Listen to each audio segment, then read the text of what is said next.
सियावर रामचंद्र भगवान की जय। श्री बाल कृष्ण भगवान की जय। जोर से कहिए, भोजन हुआ है ना दोपहर में? श्री बाल कृष्ण भगवान की जय। उमापति महादेव की जय। पवन सुत हनुमान की जय। पूज्यपाद गोस्वामी तुलसीदास जी महाराज की जय। श्री रामचरितमानस भगवान की जय। नमः पार्वती पतये हर हर महादेव।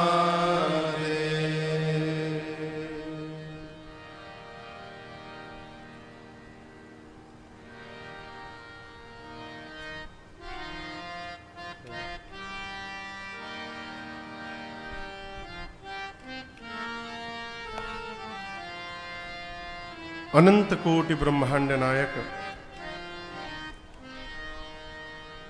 अकारण करुणा वरुणालय, भक्त वत्सल परात्पर ब्रह्म भगवान श्री राघवेंद्र सरकार के श्री चरणों में बारंबार वंदन। देवादिदेव भगवान महादेव, मां भवानी एवं श्री हनुमान जी महाराज के श्री चरणों में साष्टांग दंडवत। प्रातः स्मरणीय परम पूज्यपाद कलिपावना अवतार गोस्वामी श्री तुलसीदास जी महाराज के श्री चरणों में बारंबार वंदन। आपके राजस्थान के इस भीलवाड़ा नगर में स्थित श्री संकट मोचन हनुमान मंदिर, जहां के श्री महंत प्रातः स्मरणीय परम पूज्यपाद श्री बाबूगिरी जी महाराज के परम पुनीत सानिध्य में इस चित्रकूट धाम की दिव्य धरा पर पितृपक्ष के पावन अवसर पर श्री राम कथा आयोजन समिति की तत्वावधान में गाई जा रही ये नवदिवसीय श्री राम कथा महोत्सव आज अपने मध्य सत्र में यहां पर उपस्थित भई है। आज हम और आप पंचम सत्र में यहां पर बैठे हैं। 4 दिन बीत गए, अब आज के बाद केवल 4 दिन शेष बचे हैं। मध्य भाग आज के सत्र के समस्त दैनिक यजमान परिवार श्रीमान अचल जी अग्रवाल जयपुर से, डायरेक्टर ऑफ आरके गैलेरिया श्रीमान अशोक जी मंजू जी पोखरना, श्रीमान बद्रीलाल जी शर्मा एवं श्रीमान निर्मल जी जोशी, सबने सपरिवार व्यासपीठ पर विराजमान श्री रघुनाथ जी का वंदन पूजन किया। मंच पर उपस्थित समस्त संत चरण, पूज्य चरण, विद्वत चरण, आसपास सुदूर क्षेत्रों से आए आप समस्त कथा के रस रसिक श्रोता बंधु माताएं बहनें, विज्ञान के माध्यम से पूरे विश्व में बैठकर अपने घर को इस कथा का जो जीवंत प्रसारण देख रहे हैं, सुन रहे हैं, आप सभी लोगों को मेरा सादर जय सिया राम। जय सिया राम। और तनिक ऊर्जा से कहिए जय सिया राम। जय सिया राम। कल की कथा में हमने और आपने गाया, श्रवण किया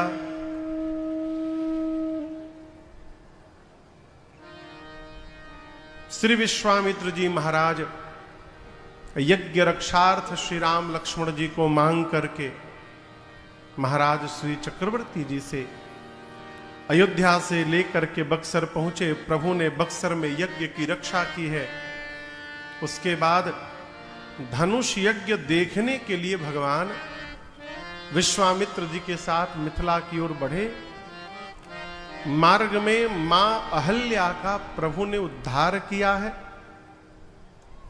और उसके बाद मिथिला प्रवेश हुआ, श्री जनक जी महाराज से परिचय हुआ। और जब जनक जी ये देखे कि ये चक्रवर्ती सम्राट के पुत्र हैं, यहां पर एक निवेदन करूं मैं आपको, जनक जी महाराज विदेही हैं,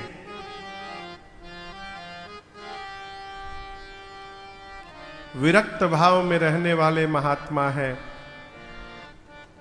ब्रह्म चिंतन में संलग्न रहते हैं। कौन?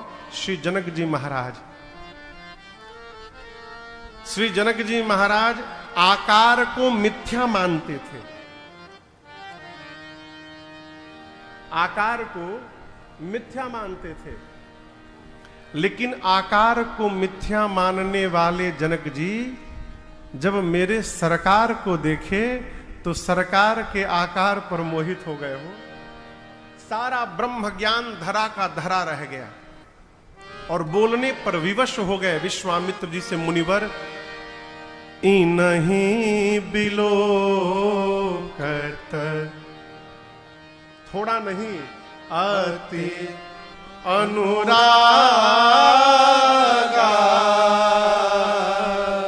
और मैं किसी से बता नहीं सकता हूं लेकिन आपसे बोल रहा हूं। बरबस ब्रह्मा सुख ही मन त्यागा। इन दोनों भाइयों में से ये जो सांवले वाले हैं, इनको देखने के बाद मेरा मन ब्रह्म रस का चिंतन छोड़ करके इनके अनुराग में फंस रहा है। कहीं ये वेद जिनको नेत नेत कहते नहीं थकते दिन रात, वही पर ब्रह्म तो कहीं मेरी आंखों के सामने अवतार लेकर के नहीं बैठ गए हैं। ये है कौन? ये कौन है? जो दिव्य होता है उसको बताना नहीं पड़ता, जो श्रेष्ठ होता है उसको बताना नहीं पड़ता। श्रेष्ठ का रहनी श्रेष्ठ होता है, श्रेष्ठ का आचार श्रेष्ठ होता है, श्रेष्ठ का विचार श्रेष्ठ होता है, श्रेष्ठ का व्यवहार भी श्रेष्ठ होता है, उसका स्वरूप श्रेष्ठ होता है। इसलिए अपने बारे में बताने से बचा जाए, जीवन में श्रेष्ठता का वर्ण करने का स्वभाव बनाइए। आपको आपका परिचय देने की आवश्यकता नहीं पड़ेगी। जहां भी जाइएगा आपकी दिव्यता ही आपका परिचय देती रहेगी समाज में। अपने बारे में न बताया जाए है?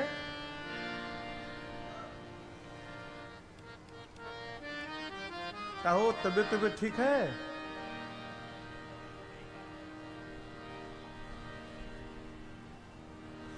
तीन महीना गैप हो गया है ना, हम समझ रहे हैं।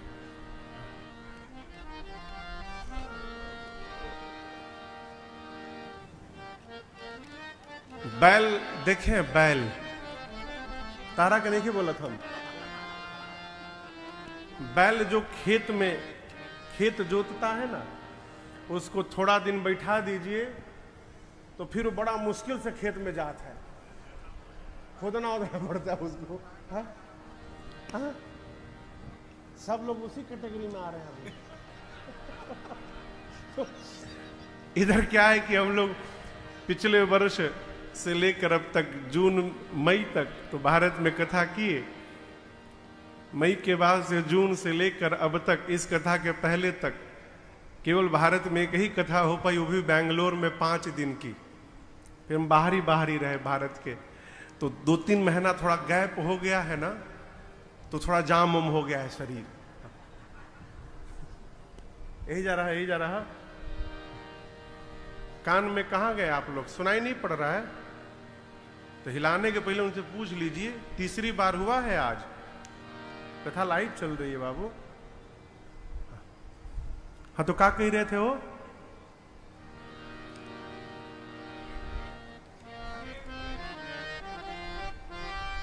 बैल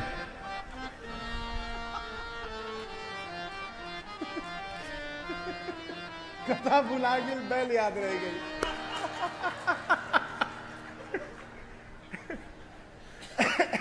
जय हो प्रभु। श्रेष्ठता का वर्णन करिए, जहां भी जाइएगा आपका दिव्य भाव ही आपका परिचय प्रदान करेगा। यहां राम जी को देखकर श्री जनक जी महाराज भगवान के स्वरूप में अझुरा गए हो, फंस गए। परिचय पूछा, श्री विश्वामित्र जी ने परिचय तो पहले बताया कि आप ही नहीं महाराज, संसार के जितने जीव हैं सब इनको प्राण के समान प्रेम करते हैं। तब राम जी ने कहा, गुरु जी मेरा पोल न खोला जाए, मैं गुप्त रूप में अवतार लिया हूं। तब श्री विश्वामित्र जी ने मेरे प्रभु का लौकिक परिचय दिया। क्या?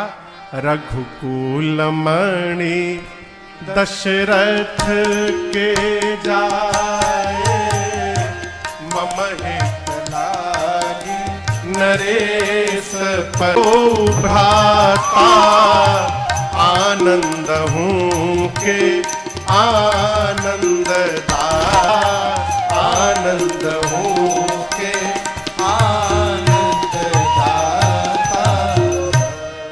जैसे परिचय मिला, कल आपने सुंदर महल में स्थान प्रदान किया, उसका नाम था सुंदर सदन। दोपहर में भोजनोपरांत विश्राम। गोस्वामी जी कहते हैं दिन का एक याम बाकी था। 24 घंटे में कुल कितने याम होते हैं पता है? 8। कितने? इसलिए 24 घंटे को अष्टयाम भी कहा जाता है।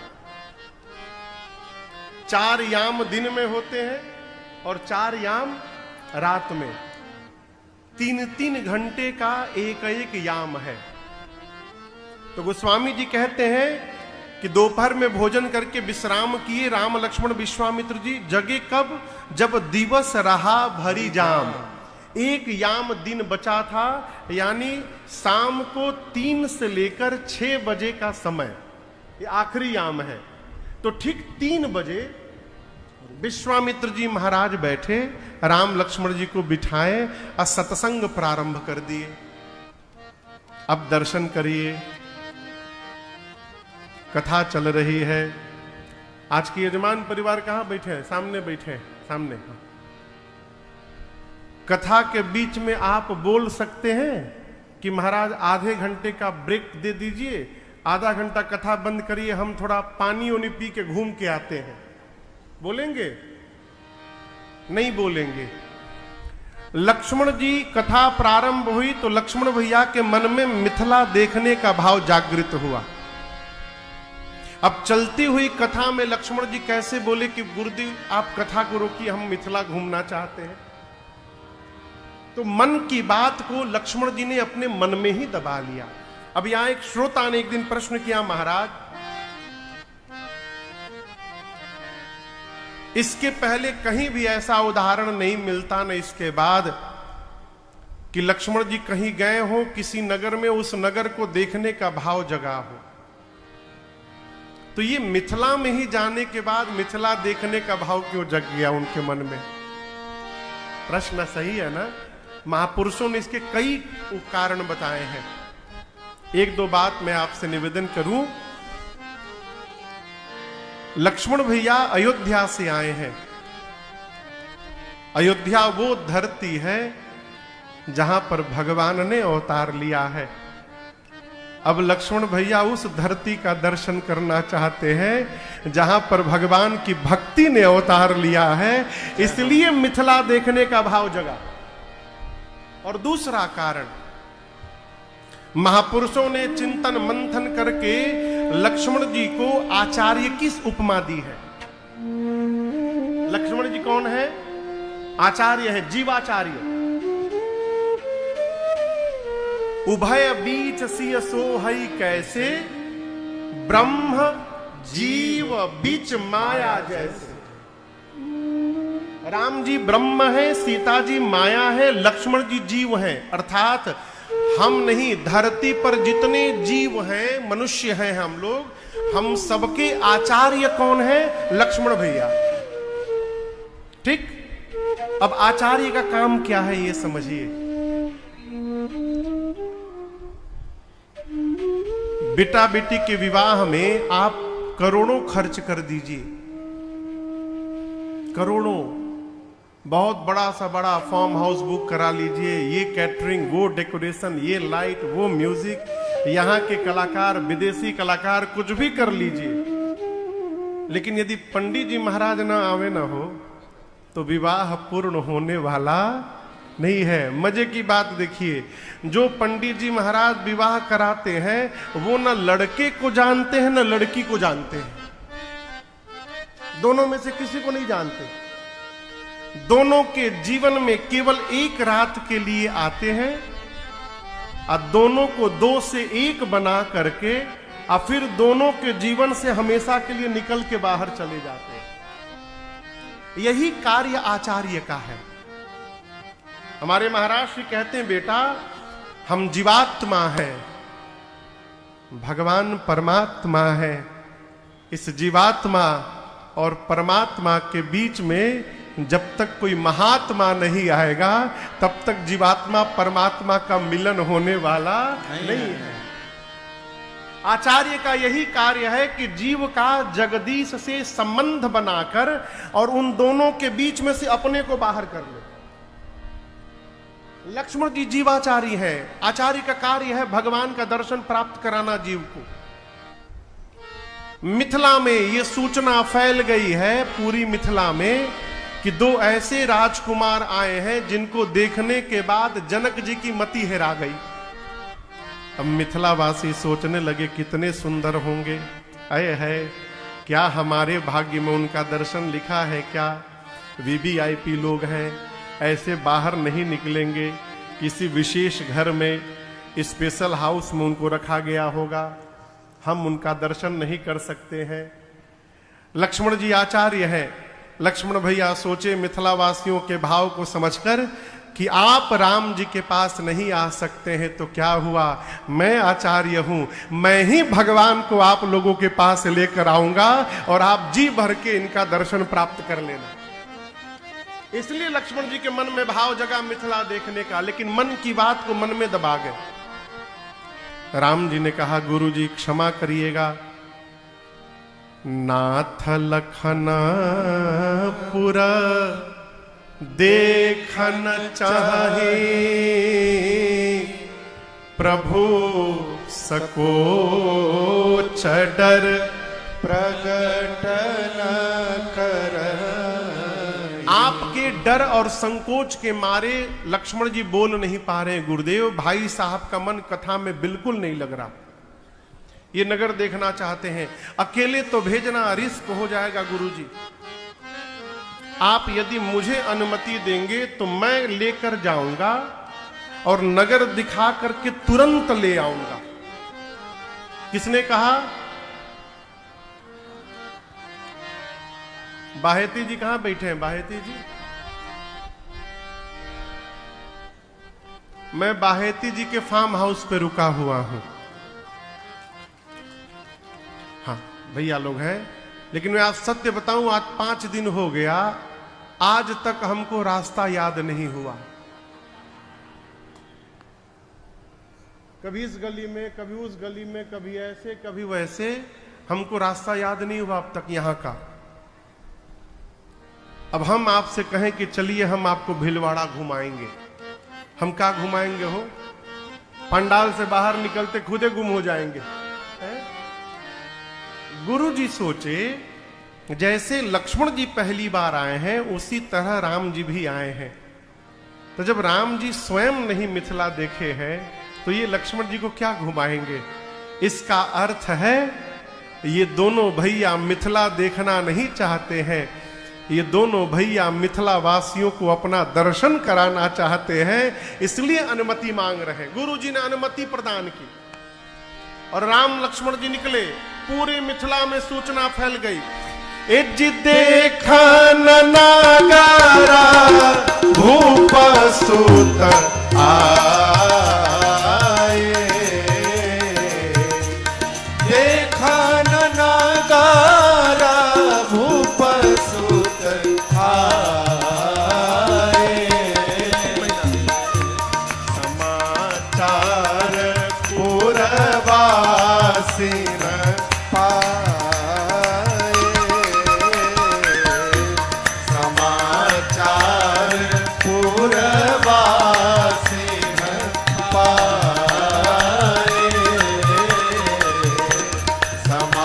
चार पूरबा सिंह पाए।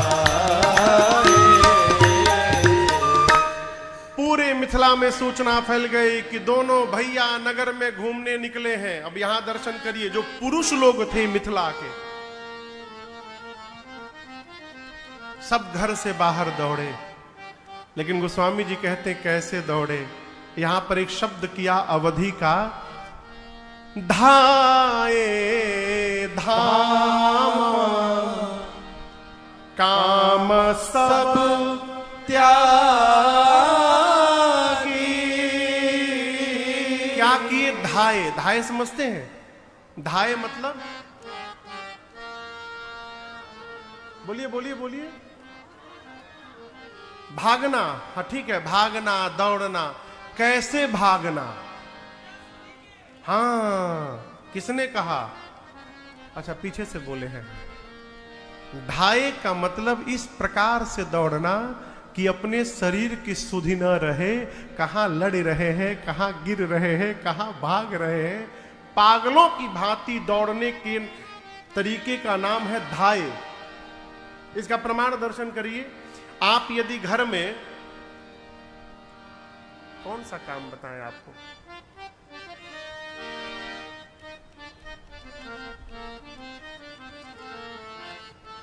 कौन सा काम बताया जाए हो? घर में लोग कौन सा काम करते हैं? बेडशीट लगा रहे हैं आप। चलो, हम तो भैया बेडशीट लगाते हैं घर में।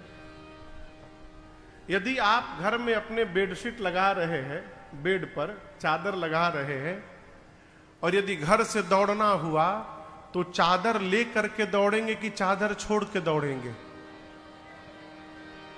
कहिए। छोड़ के। तो पहले आपने काम छोड़ा, जो काम कर रहे थे, उसके बाद धाम छोड़ा, घर छोड़ा। लेकिन मिथिला के लोग भागे तो पहले क्या छोड़े? बाबा कहते हैं धाये धाम, बाहर जाकर काम सब त्यागी। लोग सुने कि दोनों भाई नगर में आ गए हैं। लोग जो काम कर रहे थे वो सामान लिए दौड़े। कोई चादर लगा रहा है तो चादर लिए दौड़ रहा है, कोई आलू सुधार रहा है तो आलू और चक्कू लिए दौड़ रहा है।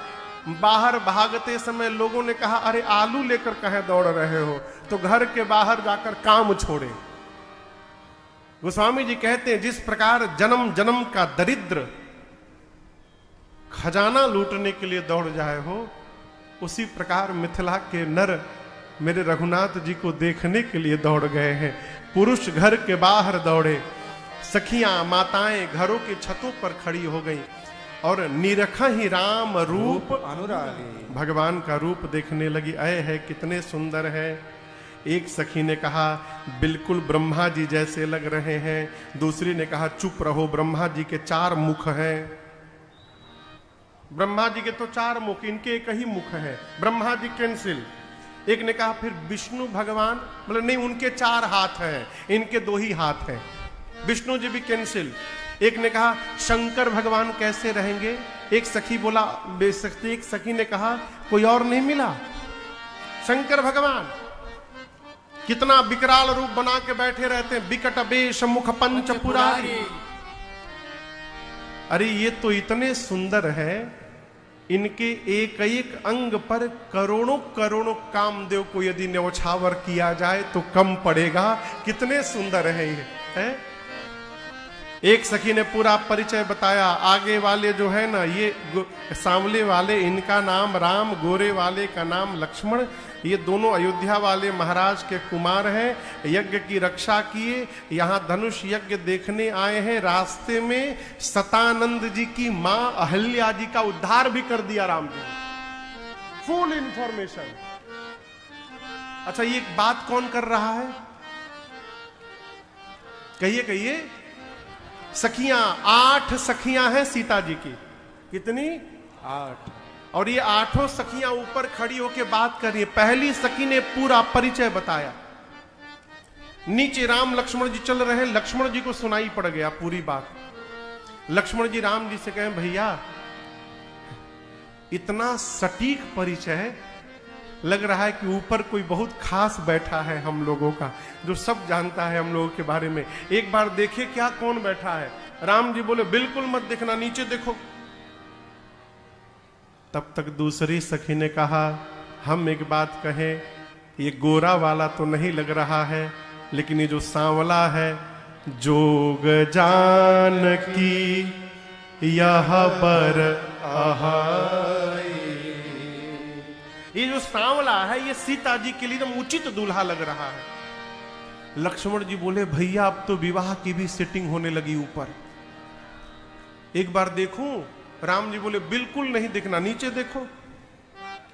तीसरी सखी ने कहा,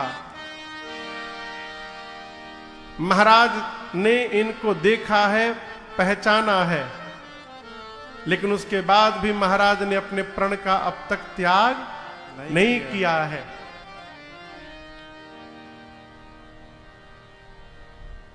एक सखी ने कहा, मेरी बात मानो, ब्रह्मा जी सबको उचित फल प्रदान करते हैं, यदि ये बात सत्य है तो मैं कहती हूं ये सांवला ही सीता को प्राप्त होगा, इसमें कोई संशय नहीं है। ऐसा सुनकर एक सखी नाचने लगी। एक ने कहा, तुम क्यों नाच रही हो? बोली मैं इसलिए नाच रही हूं सोच करके कि यदि तुम्हारी बात सत्य हो गई, सीता जी से इनका विवाह हो गया, विवाह के बाद जब जब सीता जी को लेने ये मिथिला आएंगे, हम लोगों को उतनी बार इनका दर्शन प्राप्त होता रहेगा जीवन में, कितना आनंद होगा आगे।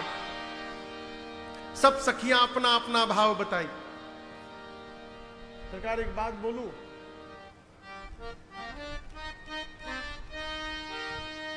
हर समिति में एक दो निगेटिव माइंड के लोग रहते हैं, सब जगह सरकार। उनका एक ही काम है, किसी बात को करना इम्पॉसिबल, कैसे होगा, हो ही नहीं सकता, केवल नकारात्मक बात करते हैं। यहां भी एक सखी बैठी है, बोली कैसे विवाह हो जाएगा? अरे बोली है एक सखी,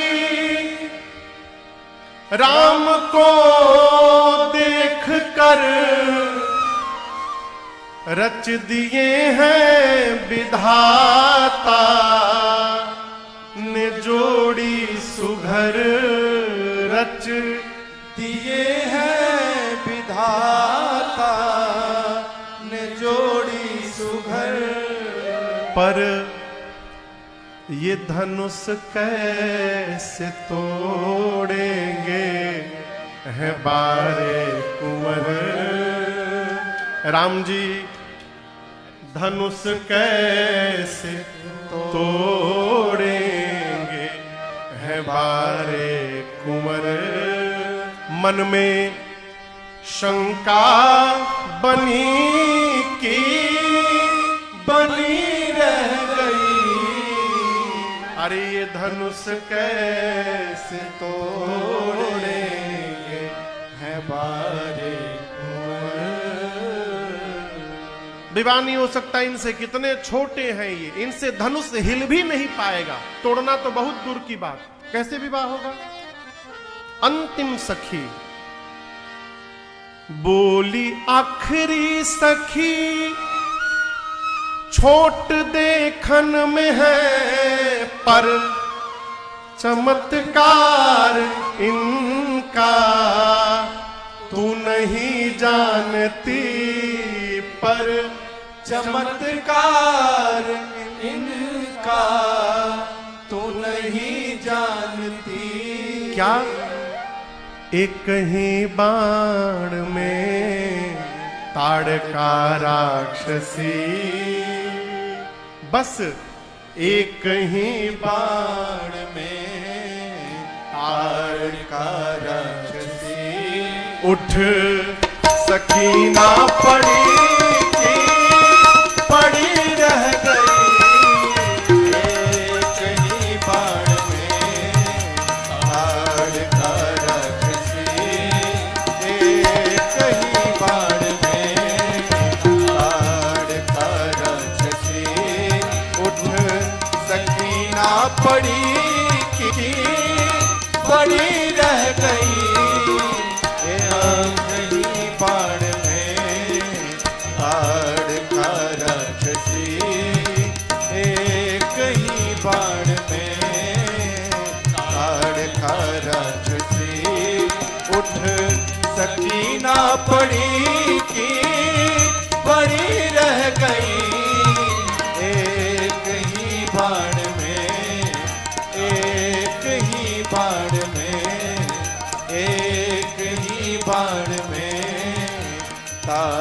का राक्षसी।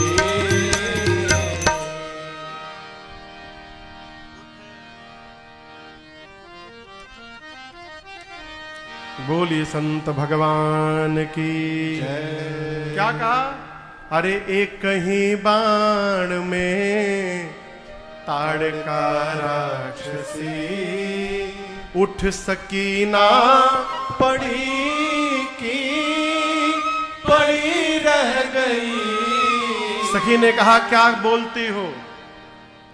जिसके चरण रज से अहिल्या जी को सदगति प्राप्त हो गई, जिसने एक बाण में ताड़का को सुबाहु को समाप्त कर दिया, वो राम जी क्या धनुष को तोड़े बिना रहेंगे?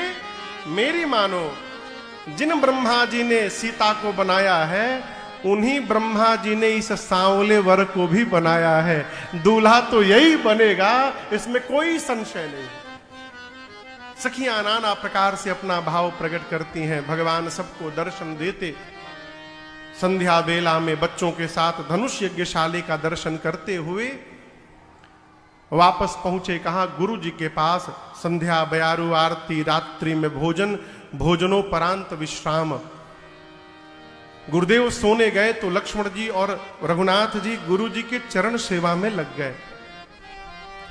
मुनिवर शयन कीन्ह तब जाई, लगे चरण चापन दो भाई। भाई अब दर्शन करिए। राम जी, लक्ष्मण जी गुरु जी की सेवा में लगे हैं। आज का चेला यदि गुरु जी की सेवा करे तो मनवा में सोचा था कब गुरु जी बोल दे चेला बस। यहां बार बार मुनि आज्ञा दीन ही। कितनी बार?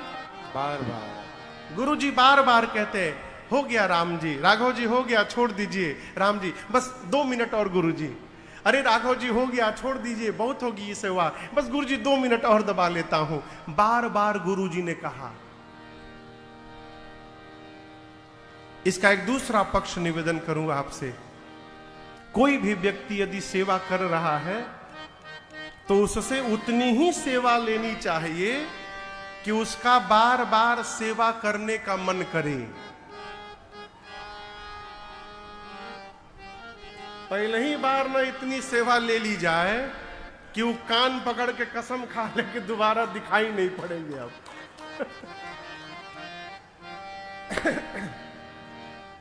हमारे घर एक बार एक महात्मा जी आए सरकार।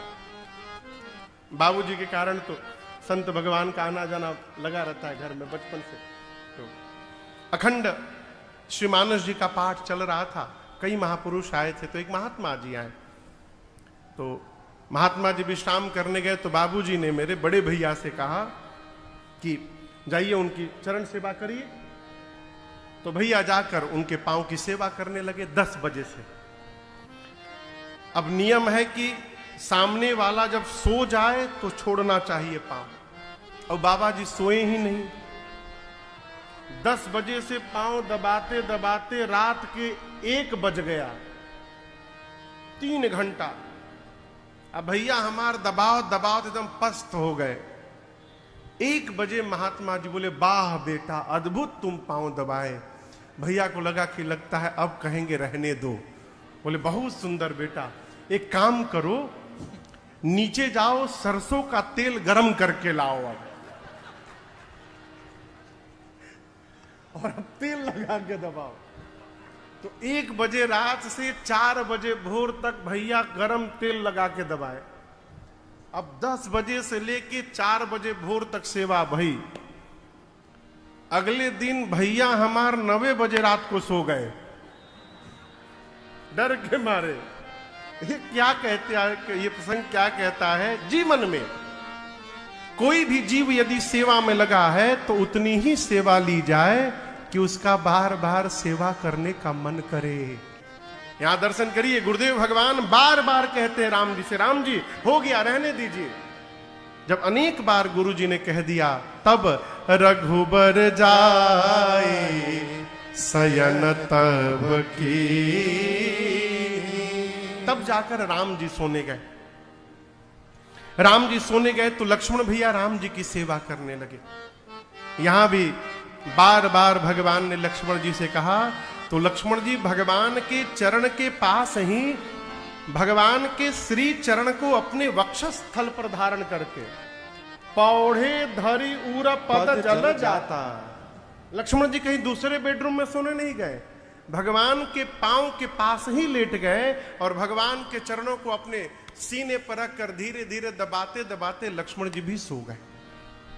प्रातः काल उठे लखन निस विगत सुनी अरुण शिखा धुन उठे लखन, लक्ष्मण जी उठे। कब उठे? निसी विगत, निसी मने रात, रात्रि बीतने के बाद सुने तो उठे। क्या सुने? क्या सुने तो उठे? गुरु जी गोस्वामी जी कहते हैं अरुण शिखा धुन कान। अरुण शिखा, अरुण कहते हैं सूर्य भगवान जब निकलते हैं तो उनकी जो लालिमा होती है उसका नाम है अरुण। तो उस रंग का चुटिया शिखा जिसके सिर पर है, किसके सिर पर होता है लाल रंग की शिखा? किसके सिर पर लाल रंग की शिखा होती है? मुर्गा, मुर्गा किसके सिर पर? मुर्गे के सिर पर। तो मुर्गे की ध्वनि को सुनकर प्रातः काल रात्रि बीतने के बाद लक्ष्मण जी जगे, जाकर राम जी के चरणों की सेवा किए तो गुरु जी से पहले जगतपति जागे राम सो जा। सबसे पहले लक्ष्मण भैया जगे, फिर रघुनाथ जी जगे, अंत में गुरुदेव जगे। प्रातः क्रिया से निवृत्त होने के बाद भगवान ने सोचा कि गुरु जी पूजन करेंगे तो पूजन में पुष्प दल चाहिए। अस्तु दर्शन करिए। राम जी स्वयं अनुमति लेकर अब पुष्प दल लेने चले गए। बाबा कहते हैं समय जाने गोर आयसु पाए, लेना प्रसूना चले दो भाई। समय जाने गोर आयसु पाए, लेना प्रसूना चले दो भाई। भूप बाग पर देखे जाए, जहां बसंत ऋतु रही लो भाई। भूप बाग पर देखे जाए, जहां बसंत ऋतु रही लो भाई। लागे बिटप मनोहर नाना, लागे बिटप मनोहर नाना। परन परन बर बेली बिताना, बरन बरन बर बेली बिताना। चातक कोकिल कीरच कोरा, कूजत बिहग नटत कल मोरा। चातक कोकिल कीरच कोरा, पूजत बिहग नटत कल मोरा। पूजत बिहग नटत कल मोरा। पूजत बिहग नटत कल मोरा। गुरुदेव भगवान से अनुमति लेकर राम लक्ष्मण जी पुष्प दल लेने के लिए श्री जनक जी महाराज के पुष्प वाटिका की ओर अग्रसर बढ़े। यहां पूज्यपाद गोस्वामी तुलसीदास जी महाराज ने इस बाग का बड़ा अद्भुत वर्णन किया है। आपसे निवेदन करूं, आपको पता है जिस समय राम जी इस पुष्प वाटिका में गए हैं उस समय वहां कौन सी ऋतु थी उस समय?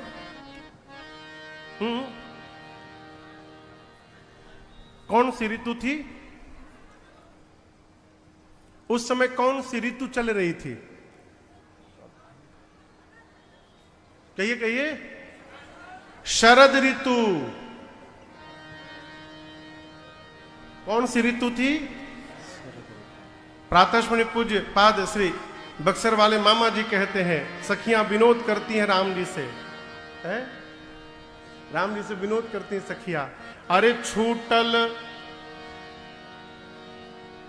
विवाह के बाद लक्ष्मण जी ऐसे तन के बैठे थे ससुराल में।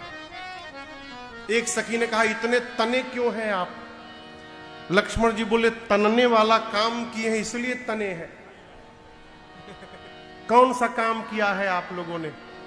लक्ष्मण जी बोले, जिस धनुष को कोई हिला भी नहीं पाया उस धनुष को मेरे भैया ने तोड़ के दिखाया था। है कोई बलशाली मेरे भैया जैसा?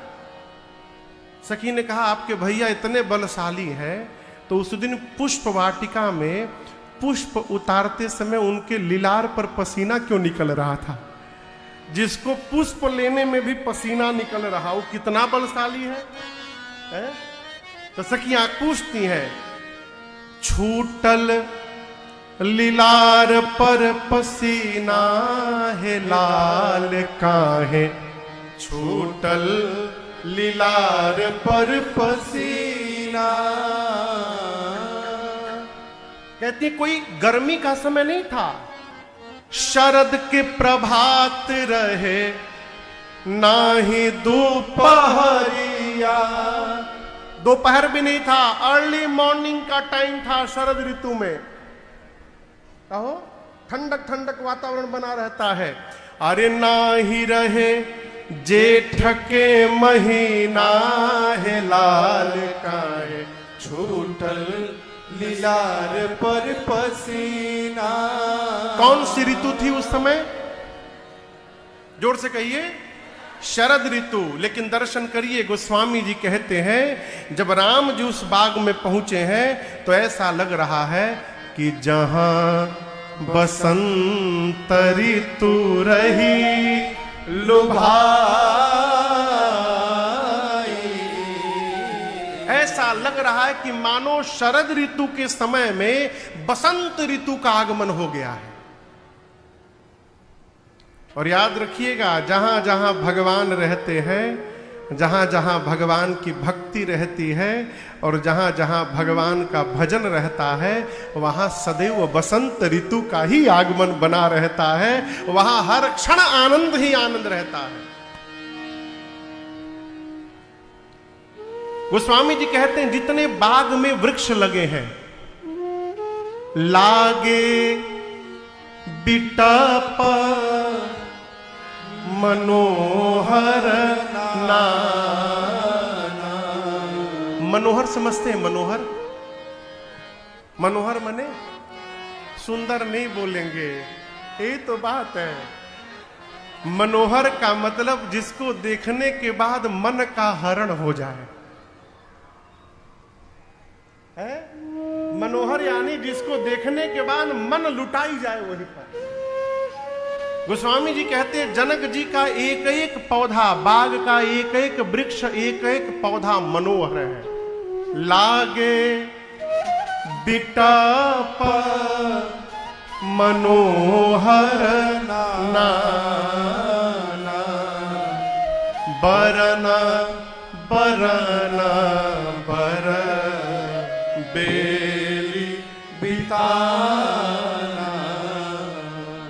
जनक जी के इस बाग को देखकर देवताओं के राजा इंद्र को भी लज्जा आती है मन में। क्यों? मेरे देवलोक में इतना सुंदर बाग नहीं है जितना मिथिला के महाराज जनक जी के बाग का दृश्य दिख रहा है। ऐसा हमारे पास भी बाग नहीं है। किसी भी पौधे पर पुराना पत्ता नहीं है, न कहीं पुराना पुष्प है, न कहीं पुराना फल है। नव पल्लव नव फल नव सुमन सुहाए, निज संपत्ति सुर रूख जाए। है? आपको बताऊं एक बात, आज इस बाग में 5 पक्षी आए हैं। कितने पक्षी? नाम सुनिए। चातक पहला पक्षी, कोकिल दूसरा, कोयल कोयल कोकिल तीसरा, कीर कीर मने तोता, और चौथा चकोरा। चातक, कोयल, तोता, चकोर। ठीक, ये चार पक्षी आए हैं, ये आपस में कूजत बिहग, ये चारों आपस में बात कर रहे हैं। लेकिन आज जो पांचवा पक्षी आया है वो बात नहीं कर रहा है। वो क्या कर रहा है?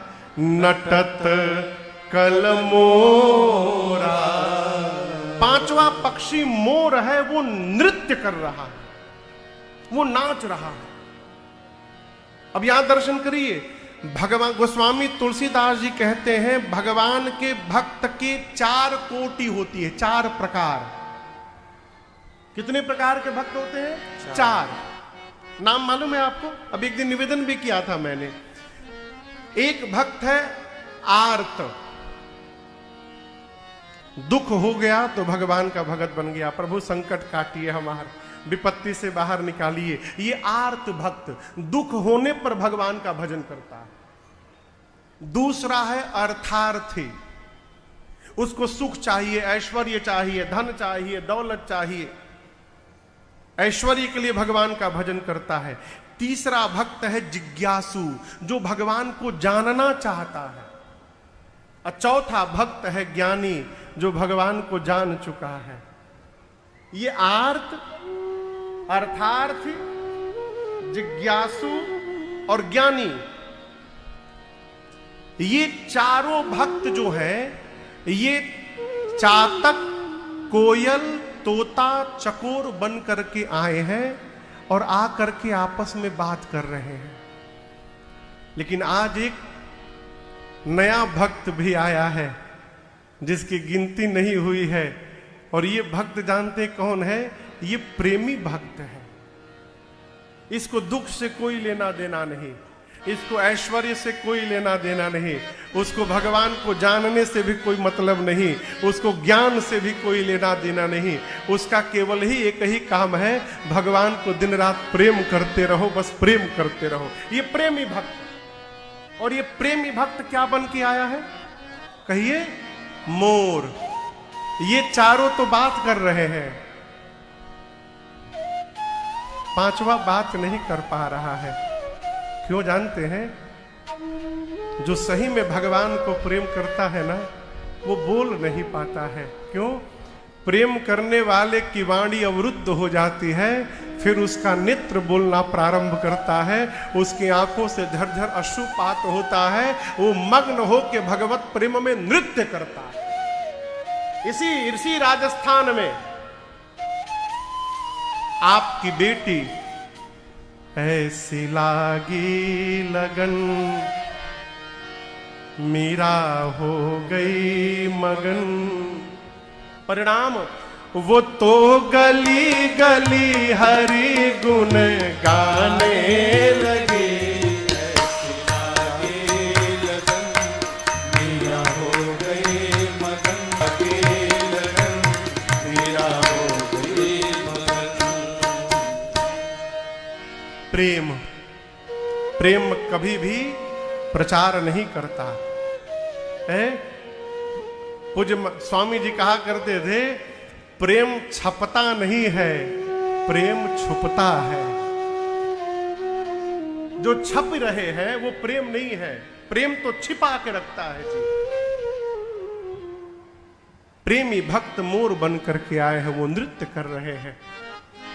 बाग के बीच में एक सरोवर है, सरोवर के बगल में मां पार्वती जी का सुंदर मंदिर है। राम जी गए, श्रेष्ठ बाग को देखकर, सरोवर को देखकर भगवान गदगद हो गए।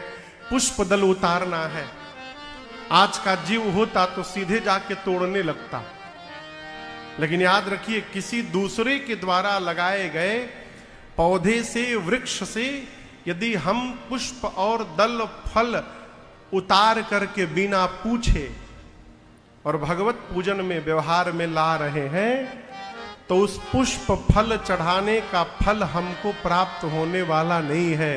किसको मिलेगा? जिसके घर से ले आए हैं उसको मिलेगा। इसलिए बिना अनुमति लिए छूना भी नहीं चाहिए। राम जी सीधे तोड़ने नहीं गए, मालियों को ढूंढने लगे। माली कहाँ है? माली आवे तो उनसे पूछकर ढूंढे, तब तक 2-3 माली उधर दिखाई पड़े। राम जी बोले, भैया हम किसी काम से आए हैं। माली बोले, कम हियर। अरे आइए आइए राम जी आइए, आइए आइए राम जी आइए, आके दिल से मेरे लौट ना जाइए, आके दिल से मेरे लौट ना जाइए, आइए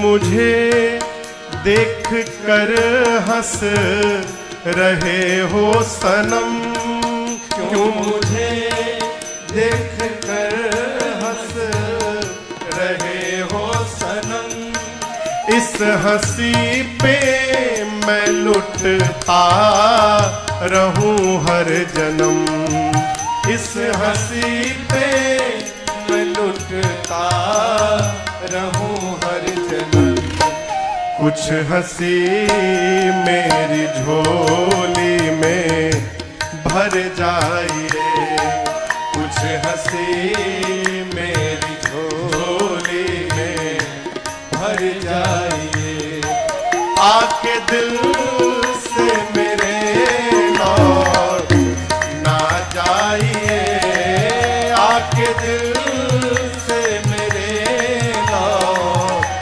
ना जाइए, आइए आइए राम जी आइए, आइए आइए राम जी आइए।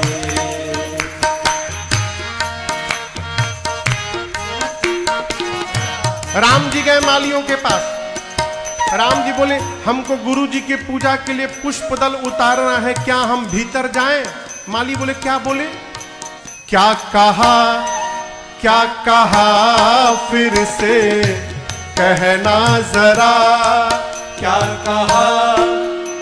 कहा फिर से कहना जरा, 2 घड़ी ही सही प्रभु ठहरना जरा, 2 घड़ी ही सही प्रभु ठहरना जरा, मन के मंदिर में राघव समा जाइए, मन के मंदिर में राघव समा जाइए, आके दिल से मेरे आके दिल से मेरे लौट ना जाइए, आइए आइए राम जी आइए, आइए आइए राम जी आइए, आइए आइए राम जी आइए, आइए राम जी आइए, आके दिल से मेरे लौट ना जाइए, आइए आइए राम जी आइए। मालियों ने कहा, क्या कहे आप? भीतर जाएंगे पुष्प दल लेने के लिए, आप नहीं जा सकते। भीतर नहीं जा सकते। आप हमको बताइए कौन कौन सा पुष्प चाहिए, कितना गुलाब चाहिए, कितना बेला चाहिए, कितना रजनी चाहिए, कितना रजनीगंधा चाहिए, कितना चंपा चाहिए, कितना चमेली चाहिए, कितना गेंदा चाहिए, कितना बेलपत्र चाहिए, कितना तुलसी दल चाहिए, बताइए, हम सब लेकर आएंगे बाहर, यही वेट करिए। राम जी बोले नहीं, गुरु जी ने हमको सेवा दी है, हम अपना सेवा आपको क्यों सौंपे। माली बोले आप भीतर नहीं जा सकते। लक्ष्मण जी बोले क्यों नहीं जा सकते। मालियों ने कहा पढ़े लिखे हैं। लक्ष्मण जी बोले क्या गंवार समझ रहे हो हमको, हम पढ़े लिखे नहीं हैं। मालियों ने कहा साइन बोर्ड पढ़िए क्या लिखा है। बाग के मेन गेट पर एक बोर्ड लगा था। मालियों ने कहा बोर्ड पढ़िए क्या लिखा है। लक्ष्मण जी बोर्ड पढ़े, उस पर लिखा था जनाना बाग। क्या लिखा था? जनाना समझते हैं ना? जनाना मतलब, जनानी मतलब,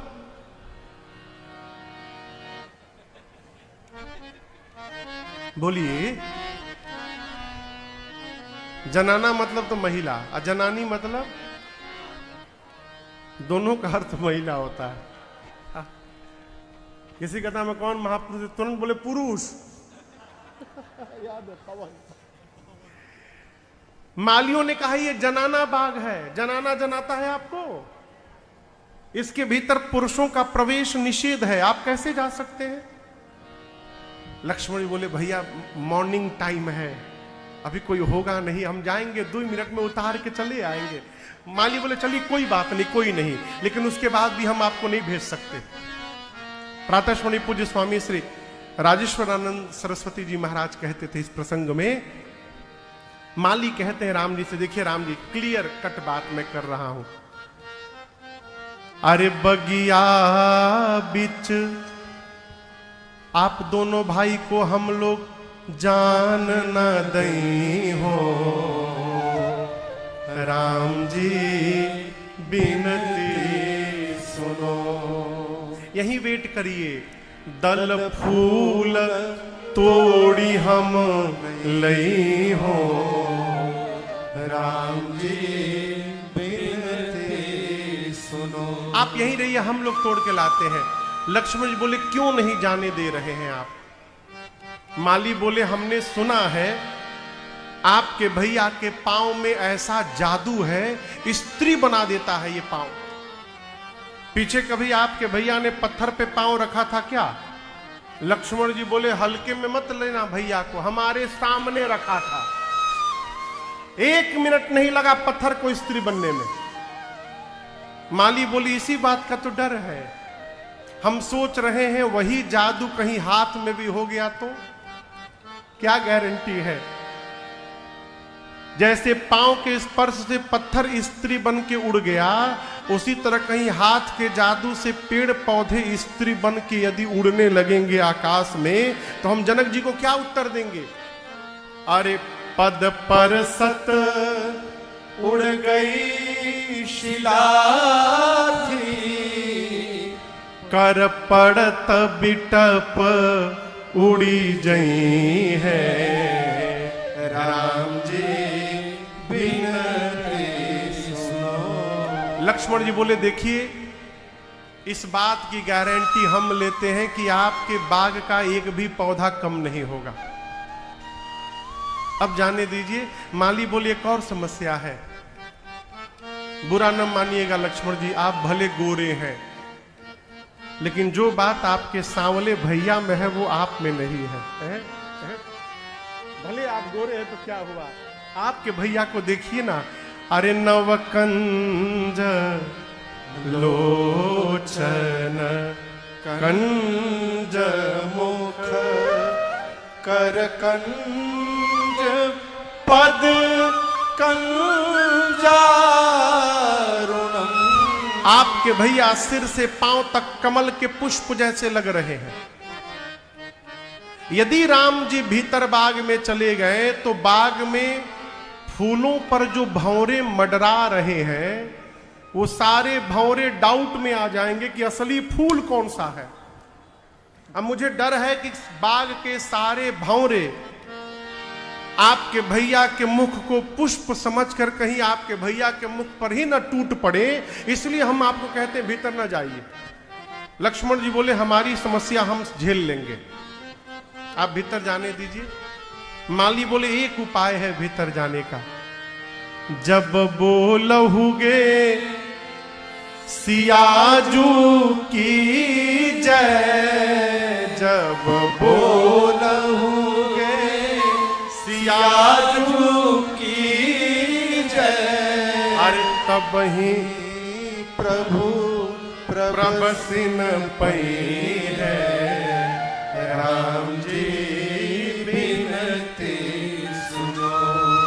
माली विनोद करते हैं, कहते प्रभु जब आप दोनों भाई मिलकर हमारी किशोरी जी का जय जयकार लगाएंगे तब हम आपको जाने देंगे। राम जी बोले जोर से लगाएंगे, बोलिए एक बार। कैसे लगाएंगे, कैसे लगाएंगे?